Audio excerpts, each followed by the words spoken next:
Você vê, né? Olha aí, minha amiga, se o que está em cima é como está embaixo, se os esotéricos têm razão, o que está em cima é igual ao que está embaixo, então é mais uma razão para a gente estar respeitando a vida, não é? A vida que está solta pelo cosmos e de repente se manifesta aqui nesse planeta, né?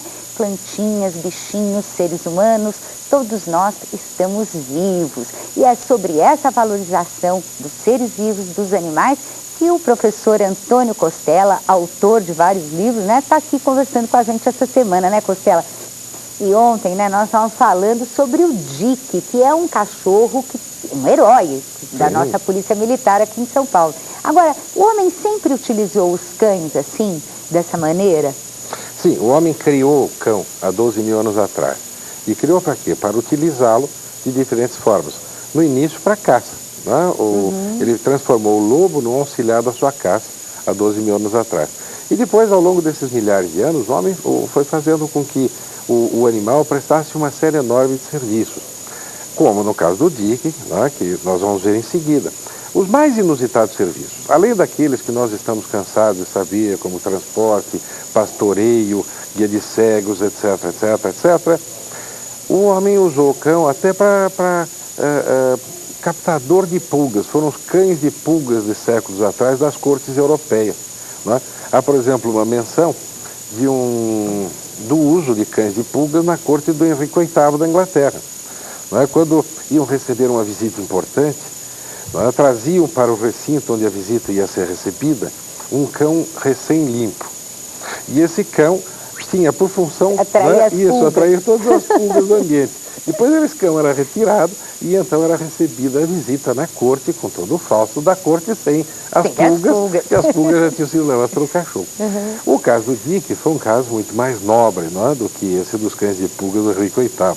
Foi um cão que inclusive salvou a própria polícia, o próprio canil da polícia militar, porque o canil da polícia militar foi fundado em 1950. E esse Dick atuou exatamente nessa época, na década de 50. E o canil estava sob risco de extinção. O então governador Jânio Quadros mandou um bilhetinho para o comandante do canil na época. Já mandava bilhetinho naquela época, né? Aqueles bilhetinhos famosos, né? Dizendo, ou esses cães trabalham, ou então fecha o canil. Né? Na época, para compreender a atitude do Jânio, é preciso dizer o seguinte, na época havia uma séria dúvida sobre a conveniência de cães para policiamento urbano. O cão vinha sendo usado há milhares de anos na guerra, mas não no policiamento urbano, que é uma coisa diferente. Né? O cão não pode, atuando na cidade, ser perigoso para as pessoas que estão na mesma cidade. Né? Então havia uma dúvida na época sobre a conveniência disso, etc. Aí os cães da PM, do canil da PM, começaram a fazer tamanhas proezas, e o Dick, especialmente uma, que foi o célebre caso Eduardinho. Foi um caso que ocorreu em 1956. Em São Paulo, naquela época, não havia sequestros como existem hoje, né, no nosso mundo, infelizmente hoje. E foi sequestrado um menino de 3 anos de idade. E isso comoveu a cidade. Né? E a polícia toda, durante 3 dias, esteve tentando localizar a criança. Houve um momento em que mais de 500 policiais, entre delegados, investigadores, etc., foram colocados para tentar localizar essa criança. Praticamente a polícia inteira de São Paulo estava atrás, né, do paradeiro dessa criança. E as rádios, na época, inclusive, alimentavam a expectativa, dando a cada momento alguma notícia nova, se bem que nenhuma notícia conclusiva, porque a criança continuava desaparecida depois de 3 dias.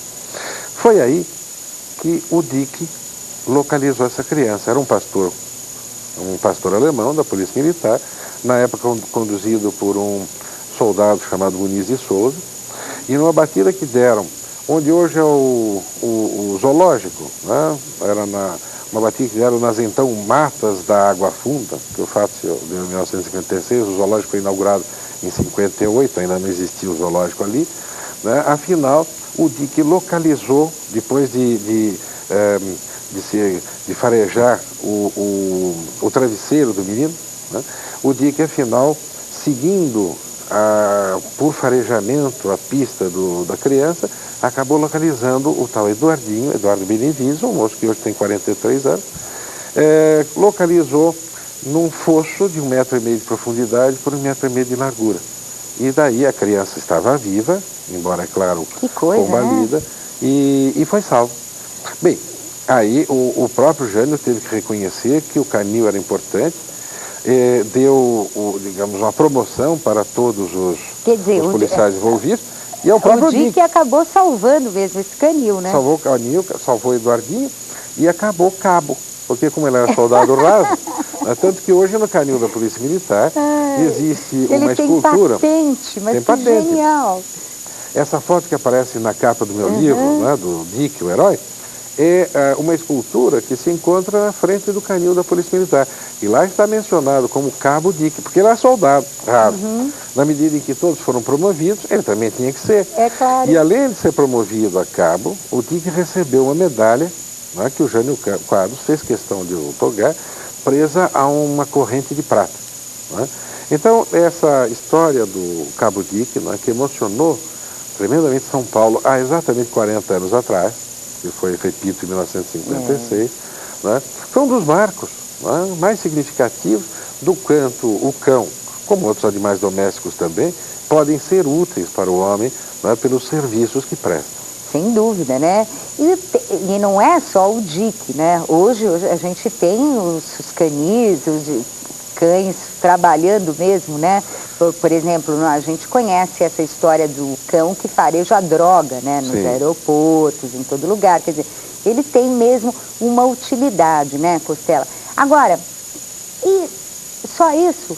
E só isso que os cães fizeram? Os cães não tem mais nada, você não tem mais nada para falar de cães, porque eu tô louca para entrar no bucéfalo. Bom, mas a história do bucéfalo, eu quero primeiro que você termine a história dos cães. Bom, a respeito dos cães, nós poderíamos ficar falando aqui muitas e muitas semanas, não é? Porque, tendo em vista que o cão é o animal mais próximo, mais chegado ao homem, não só mais antigo em domesticação, mas também até hoje o que mais convive com ele, as histórias se repetem, né, e se multiplicam ao infinito. Mas, se você quiser, então nós passamos depois para o bucéfalo e para o cacaré. Eu estou querendo falar do bucéfalo um pouquinho e contar a história para você, minha amiga, do cacareco. O bucéfalo é o cavalo, que o Costela já disse aqui essa semana, de Alexandre, o Grande, né?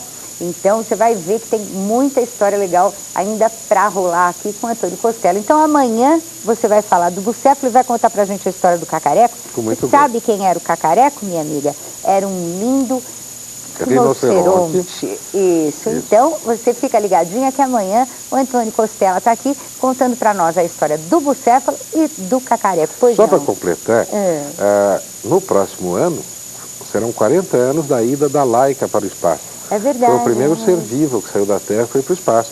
E foi uma cadela. Cadelinha, né? Cadelinha. Chamava Laika. Foi o primeiro ser vivo. Foi em 1957. Pois é, né? Tá vendo? O cão é mesmo importante na nossa sociedade. Obrigada, Costela.